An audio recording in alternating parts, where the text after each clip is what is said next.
भविष्यात डॉक्टर बनण्याचं स्वप्न उराशी घेऊन 2 वर्ष किंबहुना त्याहून अधिक वर्ष रात्रंदिवस मेहनत घेऊन विद्यार्थी अभ्यास करतात.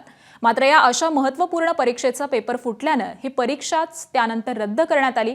यामुळे नैराश्यातून उत्तर पश्चिम दिल्लीमधील आदर्श नगर परिसरातील नुकतीच नीटची परीक्षा दिलेल्या एका 21 वर्षीय विद्यार्थिनीनं आत्महत्या केली आहे. या विद्यार्थिनीनं यावेळेस या परीक्षेत चांगले मार्क्स मिळवण्याची अपेक्षा व्यक्त केली होती. तर दुसरीकडे राजस्थानच्या शिकरमधील एका 22 वर्षीय प्रदीप मेघावाल या विद्यार्थ्यानं आत्महत्या केली आहे. प्रदीपनं यापूर्वी 2 वेळेस ही परीक्षा दिलेली होती. मात्र यावेळी त्यानं या परीक्षेमध्ये 650 मार्क्स मिळवण्याची अपेक्षा व्यक्त केली होती. तर गोव्यातही एका 18 वर्षीय विद्यार्थ्यानं आत्महत्या केल्याची माहिती समोर आली आहे. विद्यार्थ्यांनी खचून न जाऊ कुठलंही टोकाचं पाऊल उचलू नये असं आवाहन एबीपी माझा करत आहे.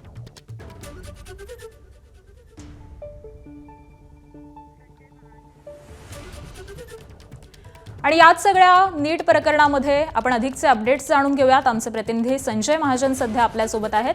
संजय, या संपूर्ण पेपर फुटीचं प्रकरण हे ज्यावेळेस समोर आलं त्यानंतर लगेचच महाराष्ट्र कनेक्शन देखील समोर आलं आणि महाराष्ट्रामध्येच कुलकर्णी नावाचा प्राध्यापक हा त्याचा मास्टर माइंड असल्याचं कळतंय. अटकही त्याला करण्यात आलेली आहे. कशा पद्धतीने ही कारवाई करण्यात आली आहे? नक्कीच आकांक्षा, गेल्या 3 मे रोजी नॅशनल टेस्टिंग एजन्सीने ही परीक्षा घेतली होती. खरं तर ही वैद्यकीय प्रवेशपूर्व परीक्षा दरवर्षी संपूर्ण देशात होते आणि यावर्षी जवळपास 22.5 लाख विद्यार्थ्यांनी ही परीक्षा दिली होती. मात्र परीक्षेपूर्वीच काही दिवसाआधीच पेपर फुटीची घटना ही समोर आल्याने ही परीक्षाच NTA ने रद्द केली आहे. आणि खरं तर दुर्दैव म्हणावं लागेल महाराष्ट्रासाठी की याचा मास्टर माइंड हा लातूरमधील आहे आणि लातूरच्याच या प्राध्यापकाने रसायनशास्त्राचा हा पेपर फोडला. जवळपास 43 प्रश्न हे जसेच्या तशा असल्याचं CBIने म्हटलं आणि या SP कुलकर्णी या प्राध्यापकाला आता CBIने अटक केलेली आहे. खरं तर अतिशय दुर्दैवी यानंतरची घटना अशी आहे की NTAने ज्यावेळेस ही परीक्षा रद्द केली त्यानंतर देशात नैराश्याचं वातावरण या विद्यार्थ्यांमध्ये होतं. खरं तर 2 वर्ष वैद्यकीय प्रवेशपूर्व परीक्षेसाठी विद्यार्थी अभ्यास करतात आणि त्यामुळे कुठंतरी ही परीक्षा दिल्यानंतर अनेक विद्यार्थ्यांना यावेळेस चांगले मार्क्स मिळण्याची अपेक्षा होती. मात्र अशाच या NTAने ही रद्द केल्यामुळे देशात जवळपास 3 विद्यार्थ्यांनी आत्महत्या केल्या आहे. खरं तर उत्तर पश्चिम दिल्लीतील आदर्श नगरच्या एका विद्यार्थिनीने आत्महत्या केली आहे. राजस्थानातील सीकर येथील एका विद्यार्थ्याने आत्महत्या केली आणि गोव्यातीलही तोच प्रकार घडलाय. त्यामुळे विद्यार्थी हे नैराश्याच्या गर्तेत असल्याचं आता समोर येत आहे. मात्र विद्यार्थ्यांनी नैराश्याच्या गर्तेत न जाता या परीक्षेला सामोरं जावं.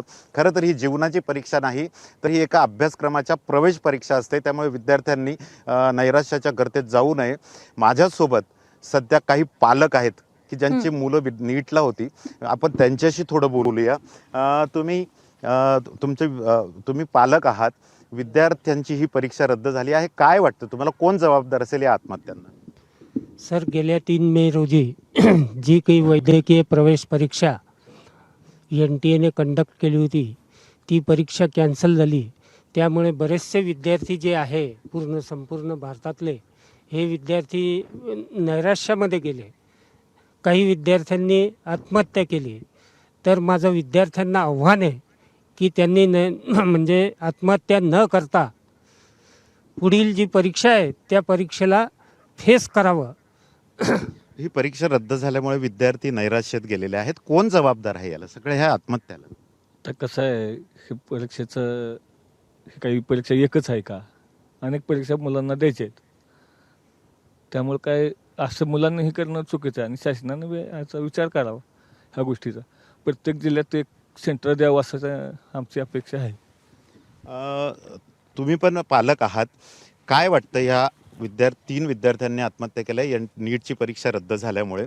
विद्यार्थी नैराश्यात आहेत, काय सल्ला द्याल? विद्यार्थ्यांनी थोडंसं संयम ठेवायला पाहिजे.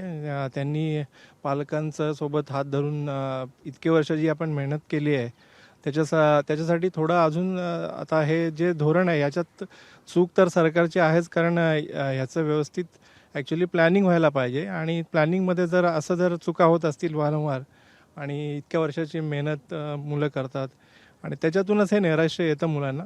पण मुलांनी थोडं संयम ठेवायला पाहिजे. सरकारने याच्यावर विचार करायला पाहिजे गंभीरपणे. की तुम्हाला काय वाटतं, कोण जबाबदार असेल या सर्व बाबींना? याच्यात काय ॲक्च्युली खूप काही ऑर्गनायझेशन इन्व्हॉल्व असतात. त्याच्यात सरकारने व्यवस्थित एकदम पूर्ण लक्ष घालून सरकार जबाबदार असं म्हणता येणार नाही, पण काही ऑर्गनायझेशन पण जबाबदार असणार आहे. पण ते एकच आहे, त्याच्यात मुलांनी ॲक्च्युली असा एकदम बिलकुल एकदम टोकाचा विचार न करता, कारण की ही अपॉर्च्युनिटी आपण परत एकदा देऊ शकतो. असं काही नाही की आपण नंतर देऊ शकत नाही, असं काही नाही. आपण परत एकदा तुम्ही एक्झाम देऊन आपण हे करू शकतो. तर नक्कीच यात नक्कीच, हो. विद्यार्थ्यांनी खचून जाऊ नये, आकांक्षा असा या पालकांचा सूर आहे.